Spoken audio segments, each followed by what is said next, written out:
So what are the indriyas and indriyartha? All those which are the objects of the senses, for which these senses run towards themselves, they are dangerous to you. First thing you should know that.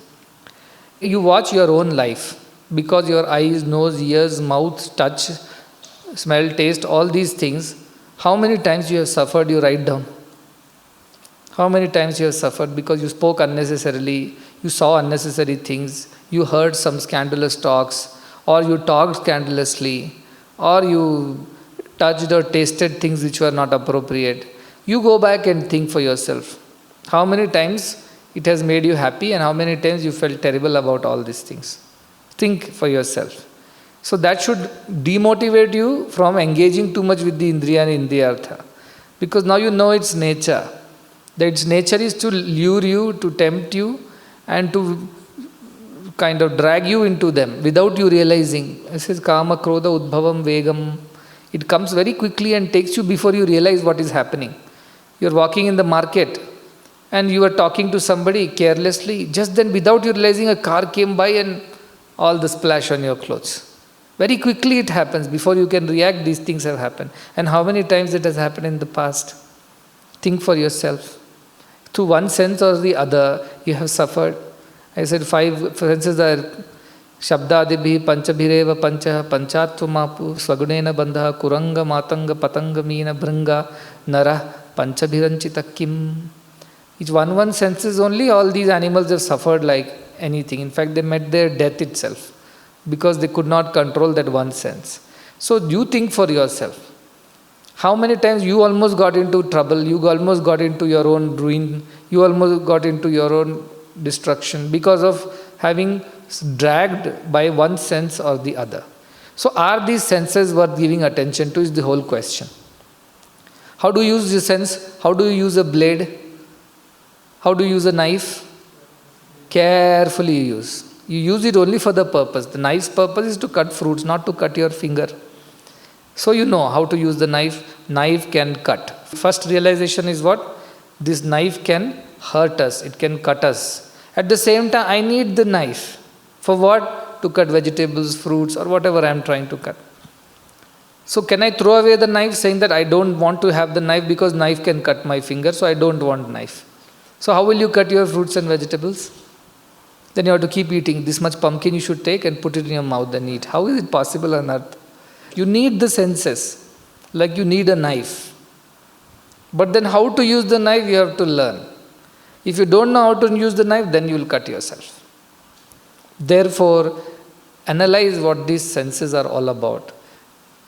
They are very important because if I don't see, hear, taste, smell, touch, how do I live in this world? How do I go about performing my basic activity? From seeing my face in the mirror onwards, it starts. To brushing my teeth, to eating my breakfast, to listening to lectures, to thinking about the lessons, to talking to people. All this is required. But then how should we use it? We should use it like how do we use a knife or a blade. We are very careful because we know if we are careless, it will cut us first. It will become the cause of our misery. So carefully analyze the indriyas and come to this conclusion by your own experience. Nobody can teach you. By your own experience, you come to this conclusion that these indriyas are, though very, very useful, but they are also very dangerous if you are careless. The parents may tell the children, don't use the knife, it will cut your finger. But till every child has cut his finger once, the child has not learned this lesson. And I don't think there is any child on earth who has used a knife or a blade and never cut his finger, even though at least a small cut. Till that cut happened and the blood came and there was burning and hurt, till then the child did not learn the lesson. But once he has cut and learned the lesson, do you think next time again he will cut his finger? No, he knows last time it cut, it hurt like anything. So you know for sure now that knife cuts. And having once got cut with the knife, should you not be careful? See, that is the meditation. First meditate on the nature of the indriyas. They are very nice. They can give you so many benefits.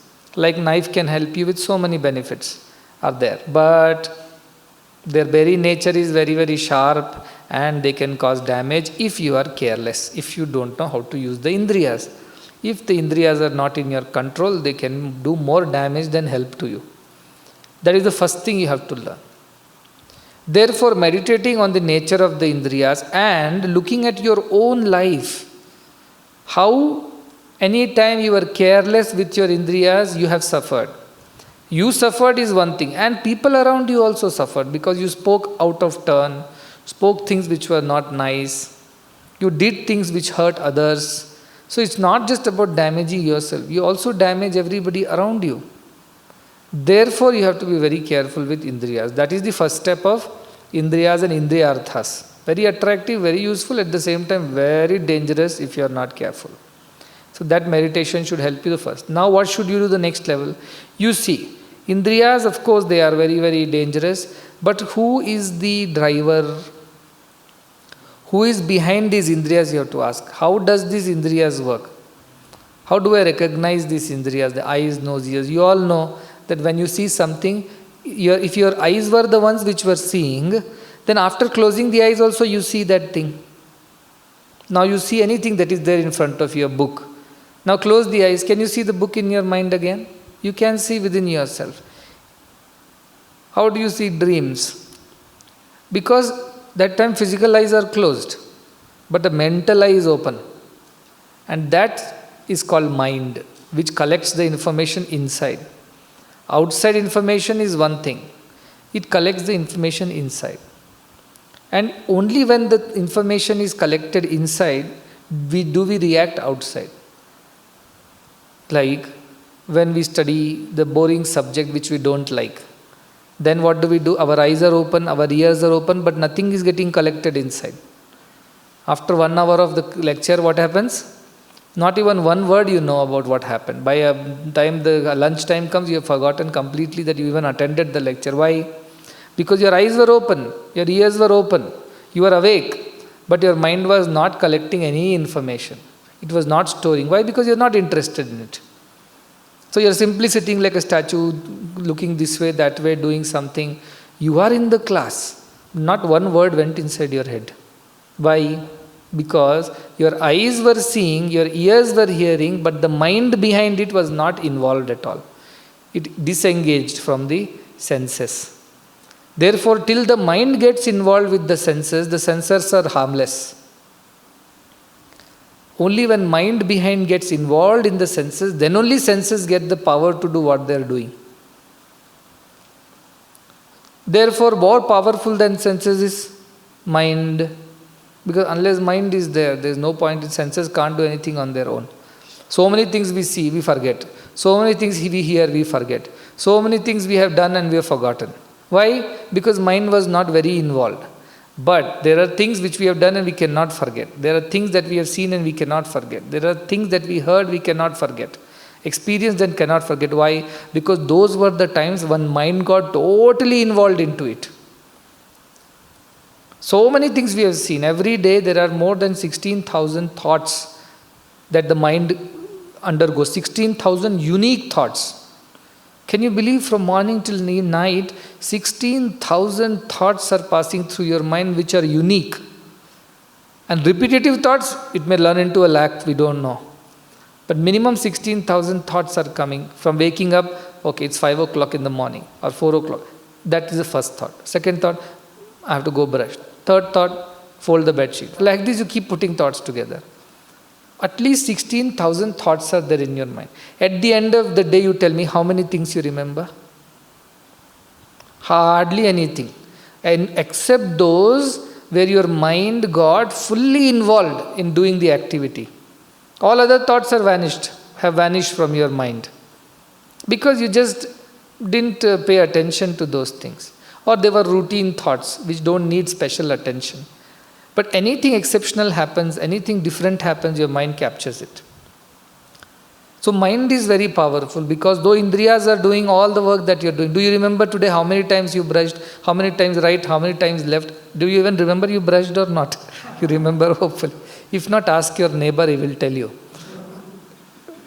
But there are certain things which we don't pay attention to. And there are certain things we pay attention to. The moment the mind pays attention, senses develop the power. If mind doesn't pay attention, senses are just going about like servants doing their own job.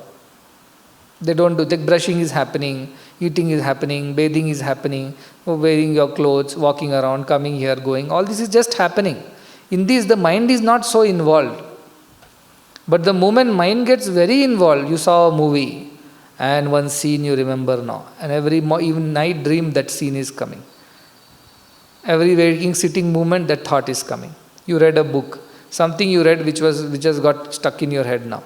Now, what you do, every waking, sleeping moment, that only is coming in your head.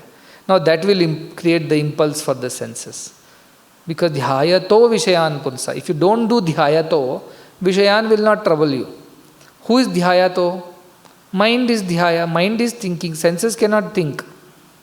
Who is thinking? Mind is thinking. The more the mind thinks about something, it remembers that. And when it remembers that, what happens? It wants it, or it wants to get it, or it wants to avoid it, whichever is the experience. If it's a bad experience, we want to avoid this next time. If it's a good experience, we want it again and again and again.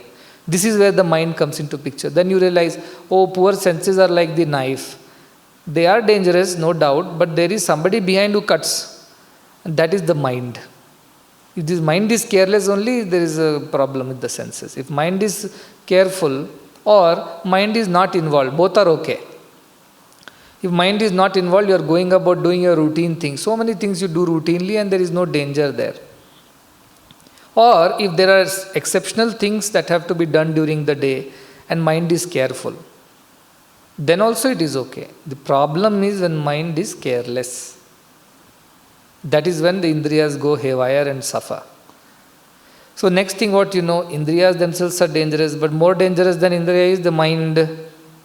A mind which is not careful every time, that mind can be more damaging. So therefore, next level you come, the greater power than the indriyas is the power of mind. If I can keep my mind under steady control, my indriyas won't go anywhere. When you don't want to learn something, nobody can teach you. Whichever the best teacher on earth cannot make you learn. Why? You have decided not to learn. So physically, can you absent yourself from the class? No. Physically you will be sitting. Can you close off your ears? No. Can you close off your eyes? No. You have to sit and listen and see whatever the teacher is doing.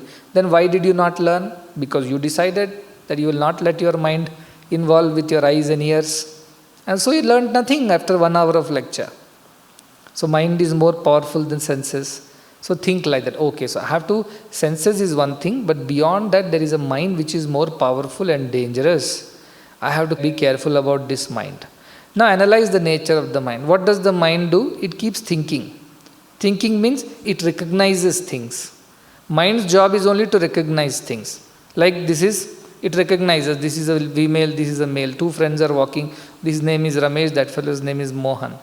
It just remembers whomever it sees. Mind has many faculties. You say it has got buddhi, it has got chitta, it has got manas, and it has got ahankara. First is, let us take ahankara is what? This body in which I am right now. This is me.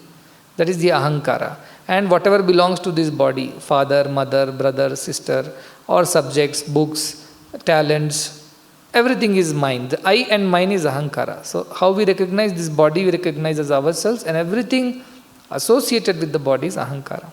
So mind is the reason for that. Second thing what mind does, it collects information. That is called the manas part of it, the thinking, collecting part of it. But just information collected is of no use. Even if you collect the information in the class, let us say, if you have not gone and reviewed and revised and taken interest to develop some understanding, next day you will forget everything. Today you remember. Why? Because mind has collected the information. But if buddhi does not come into picture, sit and analyze for yourself. What teacher taught? Okay, they taught this, but I don't understand this concept. Then you think about it, then it gets clarified. Or you go to the teacher, ask about doubts, then teacher clarifies. So who is engaged now? Buddhi is engaged. So if you don't analyze things for too long, then they are forgotten. They are forgotten. So remember the sequence now. Indriya by themselves cannot do anything. Mind collects information, but if the mind does not pay attention to indriyas, no collection of information will happen. Even if mind pays attention and collects the information, it will be forgotten in a day or two. Unless buddhi gets involved in analyzing and interpreting the information. Whatever you learnt in the class, you sit and think about it, analyze it, Try to understand it. This is Buddhi's function. If you don't do that, next morning you are back to zero. You don't remember one thing of what has been taught the previous day. Or if not on the one day, 3 days later it becomes zero. And this Buddhi therefore is the decision maker. Unless Buddhi makes the decision, mind cannot do anything. You are going by a marketplace. In a shop you saw a very beautiful new pair of shoes. So eyes saw it and mind recognized this is pair of shoes and it's a new pair of shoes, latest model, fashion. And Buddhi thought, look at the price tag once before you think too much about it. 5,000 rupees. If I tell my father, he'll give me 5,000, 1, 2, 3. I'd rather not think. And Buddhi left. Now you've forgotten about the shoes, everything is over. Why? Because your Buddhi decided. Based on my past experiences of bringing such demands to my father, I better not go back to my father and ask for this. This is your chit. Chitta means that memory of the past is there. So Buddhi remembered, no, mind good, you saw the shoe through the eyes, very nice. And also you saw the price tag. Now let me tell you, last time when you did something like this, from my recollection of my memory, I think father had beaten me with the shoe only, not his shoe. So better I not raise this topic. I shut my mouth and go away. However, that episode is over now in your life. But if Buddhi says, there is a possibility to convince the father to buy the shoes. There is a possibility that you can roll on the floor and go to your mother, bother her, and through her you pester your father. And somehow or the other, it's possible that somehow your father can. If Buddhi thinks like this, now what is going to happen? Now you'll keep bothering about it. You'll go home and you'll strategize. How do I go about? Then you'll slowly start. Father, if I get this much marks, will you get me whatever I want? Then father will say, no. So you go and tell father, Father, if I get 60% marks, will you get me whatever I want? Father will say, what are you talking? If you get 90% also, I won't get you what you want. Only if 95% I will get you. Then you will give up the whole. Based on my recollection of memory, the best marks I have got is only 55% so far. So forget it. So Buddhi thought about it from your memory. This is a wasteful venture. Father is telling 95% not possible in this birth. So give up the idea of the shoe. Even then it is forgotten. See, you analyzed about it. After analyzing what you realize, this is not going to happen. So will you cry about it? You will say it is not going to happen. You will accept it and move on. This is the lesson you have learnt in your life. All of you have done this before. So Buddhi is more powerful than the mind. Because even though mind collects the information, develops the temptation, senses get attracted, if Buddhi is able to think clearly based on the past experiences, it will tell this is unaffordable, father will not agree, and if I unnecessarily go and do drama at home, you know what is going to happen. Therefore, let us stop this thinking here itself and go home silently and not worry about the issue. Your Buddhi is now got, because of the discriminating Buddhi, you have gotten rid of an unnecessary trouble. Otherwise, you would have troubled yourself, your father, your mother, and nobody would have agreed to these costly things and you would have suffered. So now Buddhi is more powerful than the mind to think like that. So I must operate from the Buddhi, not from the mind. But then think how many times your Buddhi has thought right and how many times it went wrong. So many times your Buddhi also took wrong decisions. Why? It got convinced by your friend's logic. Nobody is seeing, nobody will know, let's do it silently, secretly. If we go there, who will come to know? Only you and I are there. And we are not going to tell anybody about it. So we are safe. So Buddhi, crooked Buddhi, will get convinced by another Buddhi, crooked Buddhi. We are doing this, nobody will know. Let us do it silently. Now Buddhi will say, everybody is doing. What's wrong if I do? It will get convinced. Everybody is going to movies and malls and drinking and eating and making merry. 99.999% I just not told Kali Yuga problem. You will say majority is doing, everybody is doing, nobody is wrong, everybody is accepted in the society as the cool and the fashionable people. Therefore, what is wrong for I'll look like a fool amongst all of them. I will be ostracized, I will be an outcast. So Buddhi will convince you like this in so many ways.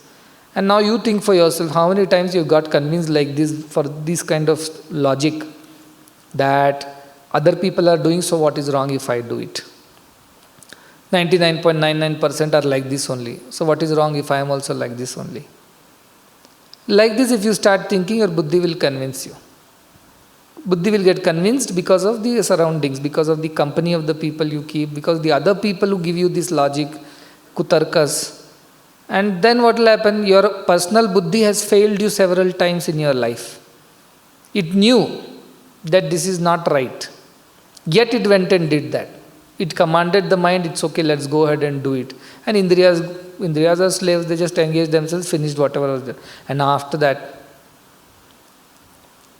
so this has happened to you. So your own personal buddhi is also not very reliable. Because sometimes your buddhi did well, sometimes it has not done well. So now what do you do? Your personal buddhi has also deceived you. It has also not helped you at certain times. Because it got convinced by somebody else's buddhi around you.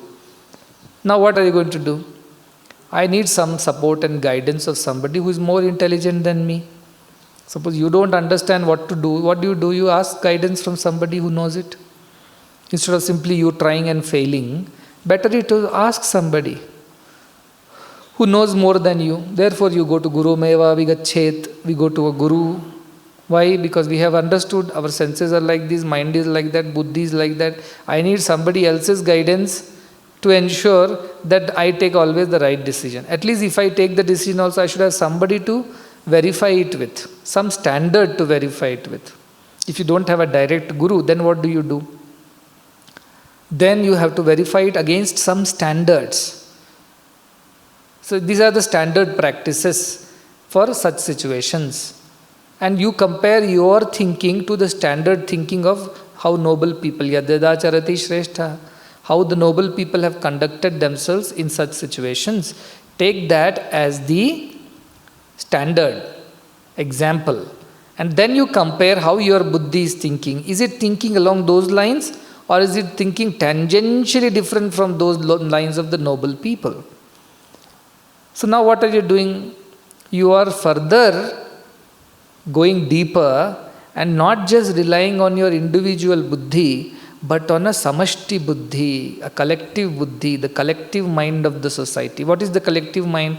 Now don't tell 99% are crooked, so that is collective mind. No. Your buddhi knows. The standard practice means the quality, the good example that are there in the society. For example, Rama. Rama left family for the sake of father's word. He has set up a standard. His standard is what? Keep up your word. Don't break your word once you give the word. So he told his father also, you have given the word, let us keep up the word. Then he went.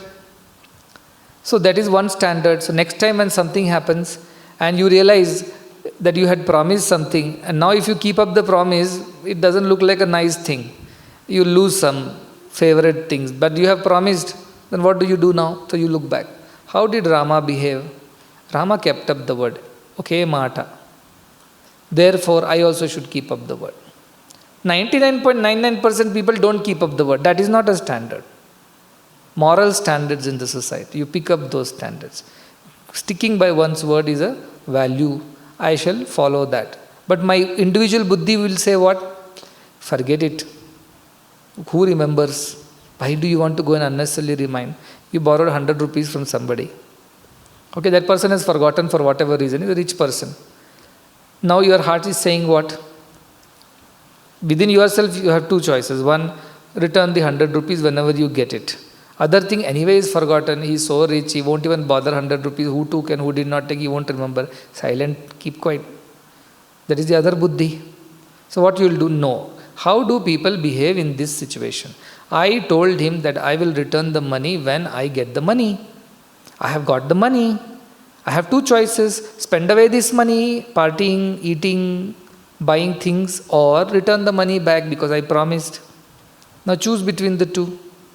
Your individual buddhi will tell, but that fellow is very rich he is. 100 rupees is no loss for that. He would have forgotten by now that he had given 100 rupees also. So let us do one thing. Anyway, I wanted to eat this new thing and I wanted to buy this new thing. So can I use this 50 rupees for that? Your buddhi will tell. Then what should you tell? Mahati buddhi. What is the standard practice? What is the moral course and conduct in the society? Let me follow that. When you think like that, your decision goes right. Then what happens? So your individual buddhi has been merged into Mahati Buddhi, the greater mind. Greater mind means mind of the noble people. So when he had to take a decision, Mahatma Gandhi, he built an ashram and his wife was not happy. He had 4 children and he suddenly in the middle of a peak of his career as a barrister in those days, he jumped into this whole independence struggle, and that didn't go very well with his wife and children. They thought, what is this man up to? You were so keen on independence struggle, why did you marry me and have 4 children? Who is going to look after them? So there was a little dispute. Then how did Mahatma Gandhi behave then? He thought of Mahati Buddhi. He thought, if I think only about my wife and my children, that will be just my individual welfare. But I have this understanding that I can dedicate this life for a greater cause of emancipation of so many more. They need somebody to pull them out of this. And I can be that one. So he thought, which is higher? Individual welfare is higher or society's welfare is higher? Jnana Atmani is higher or Mahati Atmani is higher? Individual buddhi is higher or this buddhi which thinks of everybody's welfare is higher? Then Mahatma Gandhi said, which thinks of everybody's welfare is a higher thought than thinking about one's own welfare. That is why Preyo hi mando yoga kshema dhrunite, but dhiro preyaso abhivrinite. Therefore dhira he became. He thought in a larger context. This is Mahati Buddhi. When it thinks about the larger welfare of the society and the world, and not your individual welfare. That is larger Buddhi. So Mahati Buddhi, there is a certain standard. So you follow that. Now from Mahati Buddhi, by continuously practicing, what do you realize? Even at that point, Mahatma Gandhi is blamed even today. Why did he divide Pakistan, India? Was it necessary? Was there any other way? So many controversies are there about it. So how do you know that his Mahati Buddhi worked out well for him? Because Mahati Buddhi can also come under pressure of society, of people's demands and pressures. Then how do you behave? That's when you have to go further deep and get into the Shanta Atmani, the meditative mind. It's absorbed in the divine consciousness all the time. For such a person, the effort of thinking does not happen. There is no effort. Even at individual buddhi, there is an effort. At Mahati Buddhi, there is an effort. At Shanta Buddhi, there is no effort. For them, things just happen as they come in. It just flows for them. From where? From the divine consciousness it flows. There is no thinking, calculating, deciding, analyzing, proposing, and then all kinds of things. It doesn't require. But to immediately get absorbed in that divine consciousness, we are finding it difficult. Why? Because we have so much of body consciousness. We are so used to thinking for ourselves, decision for our welfare. And from there you think, how do you get into Shanta Atmani? When you don't even have to think, it means every second, every moment of your life is running under some like automation, like on remote control you are. Somebody has the remote. God, the divine has the remote, and as the God divine tells, everything is happening under it. There is no separate consciousness of yours which sits and analyzes things. So how do you know that I am operating from divine consciousness, or I am operating from Mahati Buddhi, or I am operating from Jnana Buddhi, or I am operating from only mind or senses? How do you know this difference? Only difference is that when you operate from the divine consciousness, life is effortless. There is no effort. It will just happen and no disturbance within you. You will say effortlessly, I go and make mistakes also, Swami. It's very effortless. I go and keep doing the same nonsense every day, effortlessly. But deep inside there is some kind of a disturbance inside you. No, there is absolutely no disturbance. I am very perfect doing mistakes. Okay, keep doing for some time, you will come to know. Initially, just because you are not caught, it doesn't mean that you are not a thief. You may become encouraged, but at the end, somewhere down the line, so you will know it, if not now. Keep living, let's see, how long will it go. But the divine consciousness is an effortless life. What is the effortlessness of it? You don't have to think, what will happen if I do this, what will happen if I do that, what will they think, what will he think, what will... Know these questions. It will just flow. You wake up, close your eyes, divine, guide me as you want, let your will be done, thy will be done, not my will. And you see your life. If you have totally surrendered your mind, buddhi, everything to that divinity. That's why I say, whenever you are in doubt, 1 minute meditation. Quickly go to a corner, close your eyes, pray to the divine. Divine, you guide, let my buddhi, mind not interfere. Immediately answer will come, and you should follow that answer. You will follow, and peace will come. The second thing that you immediately notice when you follow the divine is peace of mind. Absolute peace. No doubts. If doubts are coming, it means your personal buddhi is getting involved somewhere. Arrogance is coming, personal buddhi is getting involved somewhere. Depression is coming, personal buddhi is getting involved somewhere. In failure you don't feel sad, in victory you don't feel arrogant, and there are no doubts lingering in your mind, you are in absolute peace. That is when you know that you are operating from the divine consciousness, which is Shanta Atmani. It doesn't have to think, it just knows. How does it know? Because it is everything. So it knows. So to access that level of thing, step by step you have to go. That is why I said first analyze your indriyas and what all you have gone through in your life. And that's why keep your indriyas under control. And then you know behind the indriya is this mind which keeps grabbing things like that. So cut down too much of seeing, talking, meeting people, too much of unnecessary things, you just cut it down because that much more mind will get distracted. And okay, whatever you have picked up for whatever reason, analyze it with your buddhi. Is what you did is right, wrong, at individual level at least based on your past experiences. And if some confusion comes, then you better refer to it to the Mahati Buddhi, the standards, the code of conduct, what will be good for everybody, simple as that. And even then you get a doubt. What you should do? Just close your eyes, pray to the divine and say, no, my ego, not that I want it this way. Many times it happens, many people have so many suggestions. Swami will give totally a new answer to the whole thing. And all the time they spend thinking, analyzing, debating, having meetings and all gone. Why? Because they were not thinking from the higher self. Because divinity is one and the same. Everything else is different. How you interpret Mahati Buddhi is different from how somebody else will interpret Mahati Buddhi. How you interpret the individual Buddhi will be different.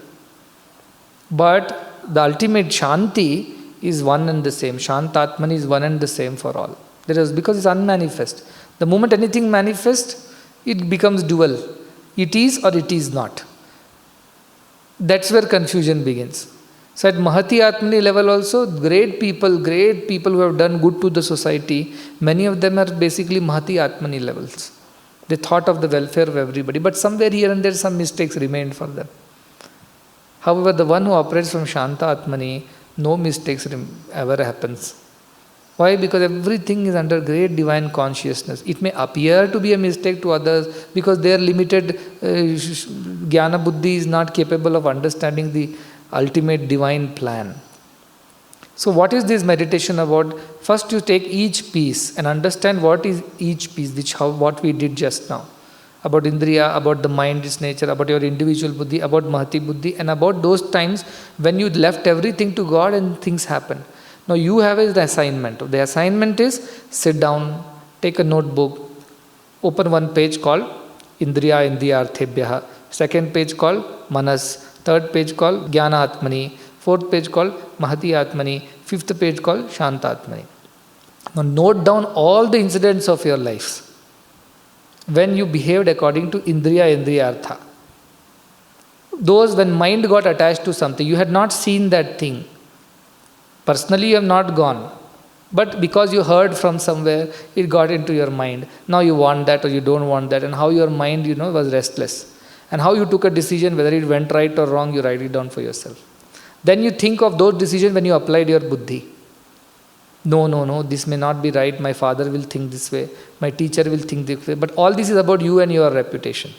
It's not about anybody else. It's about you and your comfort, your happiness, your personal likes or dislikes. Based on that, you use your buddhi. Then think of those places when your personal dislikes or likes were different.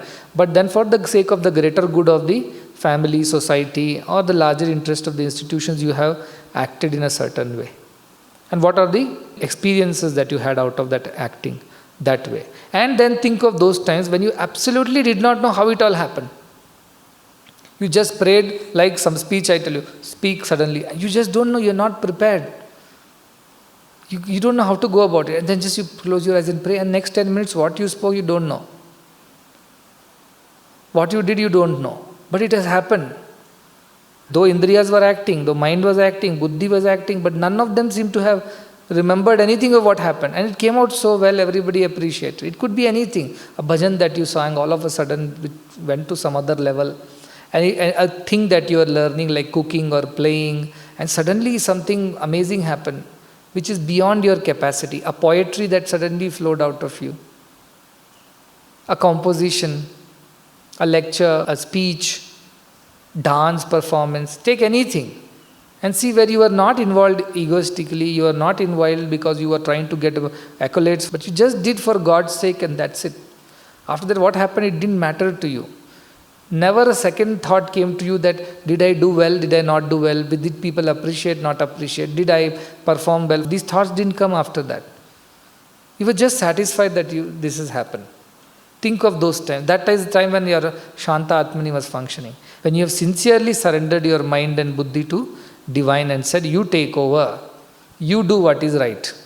And you see things have happened very different from what you imagined it to be. And the experience that came out of doing things was very different from the experience that came out when you did things according to your own idea of doing things. There was no doership in this. You only did. Your body only was dancing or singing or writing or speaking. Your mind only was being used. But you were used during that time by some other higher divine thing.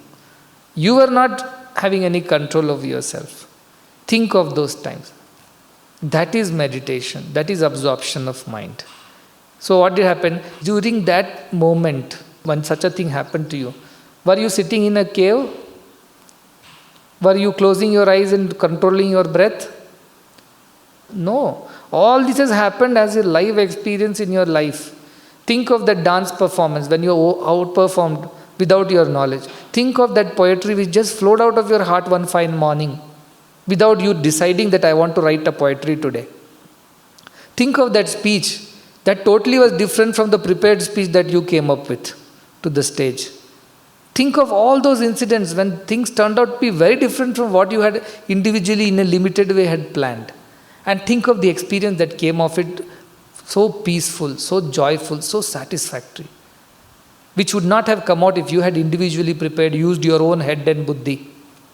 Because you still go back with a little doubt whether you did the good job or bad job. You still go back with a little expectation whether people liked it or did not like it. You go back with still a little bit of attachment to that doing. But when this happened, there was no attachment. So when people came and told you do it so well, genuinely for once you felt that why are they congratulating me? I haven't done anything. Genuinely you felt. But the experience of surrender is a joyful experience. Because you did it on your own, at your will. Helplessness will be a painful experience. Why? Because you tried everything, struggled, suffered and finally gave it to God. But result is the same. God will save you. But how did you go through this journey? That is your experience. So those times when you absolutely felt peaceful, even if 100 people came and told you did well, you could not take the credit for it. Or those times when things people didn't like and they cursed you and did not get agitated because of it. Both. That is when you know you have operated from Shanta Atmani. And this has happened to each one of you. Just sit down and analyze and think. It has happened to each one of you at some point of time or the other. As I said, either it is out of force of helplessness or source of surrender. Whatever it might be, it has happened. And that is the time when you had Brahman, when you operated from the Brahman level. So this Brahman thing is not new to you. It is not that you have never experienced this in your life. You have. Just that you don't know that you have experienced. As Hema Lekha tells Hema Chuda, this Nirvikalpa Samadhi, this absorption in Brahman mind happens every moment. I told between two thoughts there is a gap. When you are not thinking, between two perceptions there is a gap. When you are not perceiving, that gap is where Brahman is, the consciousness is which doesn't think, doesn't perceive, but everything happens. It has happened every day, it happens to you. But we don't recognize it because it happens so quickly that we don't notice it. But if you keep practicing this idea that I must surrender this mind and buddhi to the God. If I am not able to surrender to God, at least think that it should be for the welfare of everybody. It can't be just about for my selfish sake. That much at least you can do.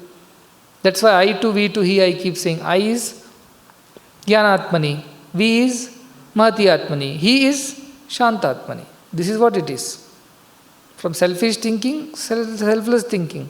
From selfless thinking, no thinking at all. Self, that's it. This is the practice you have to come up with.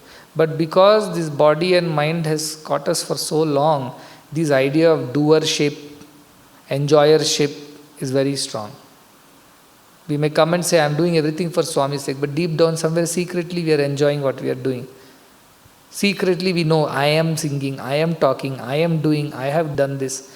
Secretly. You may not say it aloud. Outside if you go, even without doing, they'll say it in aloud that we only have done. Even if somebody else has done, they'll fight for the credit. Here everybody will not openly tell, but within they will keep. But that also when it goes away, you know that you have reached the Shantatmani. So don't think Brahman's experience is about something that you will get only in a cave, when you have donned orange robes, when you have given up all the family and everything. That's why he keeps repeating the same thing. Don't have to go anywhere, don't have to do anything. You as you are Brahman, realize it, that's all. This is all the secret of this meditation is. I have explained it in a very elaborate way, why, how it has to be done. But all this Upanishad has been told by Swami in simple ways. I to we to he. That is all in life is. Surrender your mind to your own buddhi, so the buddhi decides before you do anything. Then this buddhi you purify and surrender it to the higher buddhi. Let everybody be happy. Sarve bhavantu sukhina, sarve santu nirama, sarve bhadrani pashyantu. For everybody's sake you work. And from there you take it further up, that only for God's sake everything. Not for my sake, not for society's sake, God's sake. Whatever God decides. Otherwise we are stuck in this selfishness all our life. I, me, mine. That is Jnanatmani. From there, Mahati Atmani. Us, ours. We, us, ours. And from there, he, his and his alone. He, him, his. There is nothing else. That thinking already you have. But certain times it comes, certain times it goes. If this thinking you can maintain all through your life, then your life is effortless, one manifestation of that Brahman divine.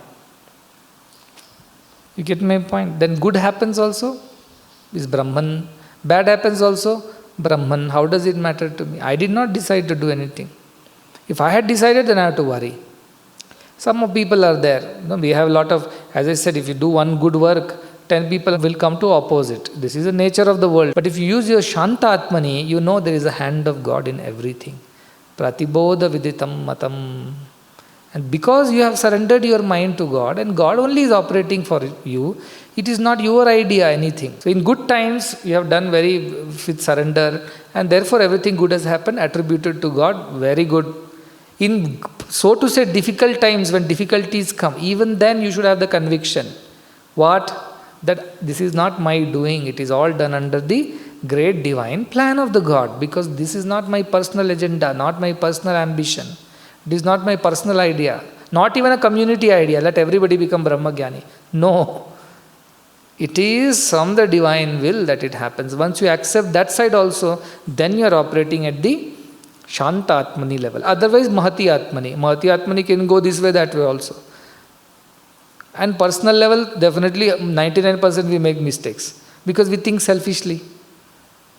So selfishly to selflessly to the self. That's why I say, keep doing selfless act every day so that one day less of self will make you completely selfless. And from there you will realize the self. That is, divine alone will operate. For such people there is no doing. There is no knowing. That's what I was telling in Ashtavakra Gita. For those people, life is one continuous, uninterrupted expression of Supreme Consciousness. It's not that one day, Monday only Supreme Consciousness operates through them, Tuesday it takes a leave. No. Every single day, waking, sleeping, dreaming, every moment, Brahman alone operates through them without any interference, without any interruption. That kind of life one who leads is a Jivan Mukta. So Jivan Mukta does not mean some siddhis, you can walk on water, fly in the air. All this is not spirituality, this is all circus. So Ramakrishna is sitting with his disciples and chatting in Dakshineshwar, and Ganga is flowing outside, you see, river. And this other Siddha Purusha walks on Ganga and comes to Ramakrishna's place. And Ramakrishna notices that and ignores, like, how I do. These people, simply egoistic fellow, don't give him attention. So then he continues to chat with his disciples. And this person gets very upset that he has come walking on water. People should have noticed by now, ran with pool malas and put on him, and that is the general expectation. But Ramakrishna Paramahamsa, not bothered. He continues to chat with his disciples. Then this Mahatma, whoever is this Siddha Purusha, ನಾನಿಲ್ಲೇ ಇದ್ದೀನಿ ಹಾಗೆ ಮಾಡ್ತೇವಲ್ವ, ಓ ಯಾವಾಗ ಬಂದಿದ್ದೀರಿ ಅಂತ Ramakrishna Paramahamsa, when did you come? Very good, very good. Then he says, did you see how I came? He says, how did you come? I came walking on water. This is my special siddhi. Then Ramakrishna Paramahamsa said, oh, wonderful. How many years did it take for you to develop this siddhi? 25 years I have done tapas and now I can walk on water. Ayyo, if 25 paisa you would have given, the boatman would have brought you this side. Wasted 25 years of your life walking on water. What is the use, he says. Ashte namma jivana. So greater thing is Mahati Buddhi. Look at people like Mother Teresa. Look at people like Saint Francis of Assisi. Look at people like Mahatma Gandhi. Look at people Vinoba Bhave. And so many others who have worked for the welfare of the society. They have worked on Mahati Buddhi. But beyond that is Shanta Atmani, Nisargadatta Maharaj, Sri Ramakrishna Paramahamsa. Look at Shirdi Baba. Look at so many saints, Samartha Ramadasa, Jnanadeva, Tukarama. These are the people who have operated from the Shanta Atmani. So there is a different level altogether. This Siddhi business is still lower Buddhi. And social welfare is slightly better Buddhi, Mahati Buddhi. But truth of the self, Jivan Mukti, is the Shantatmani. Those people are at all times free from the joy and the sorrow, from the success and the failure, from praise and blame. All they are completely free from that. Those people alone have realized, others are not realized. So remember that this is the meditation. It's I to we to he only is the meditation. There is no other meditation in this world. But still, Kathopanishads and all have been written not for everybody. It's for those who are starting on the spiritual path and they should know their direction. Otherwise, essence is just give up your selfishness, at least think selflessly. And ultimately, don't even worry about thinking selflessly. Just be. Let the divine do everything through you. Your mind, buddhi should not be obstacle in the divine's manifestation in you. That's all is the essence of life, essence of all Upanishad, essence of the entire spirituality is just this. Now you understand this whole meditation? So think like that. You already know it, just that we have put it in a roundabout way. But then to drive home the same point, give up selfish thinking, give up running behind your mind and senses for your own selfish sake. Use all these faculties, mind, buddhi and senses, for at least the greater good of humanity. That is better. And even the best is what? Don't worry about the greater good of humanity. Just remain pure, remain surrendered to God, remain absorbed in the idea that you're divine. Everything will simply happen through you. You don't have to worry about anything, but success, failure, good, bad, praise, blame, nothing will matter to you. You will just, your life is one flow of divine will. That is what you have to achieve through this meditation.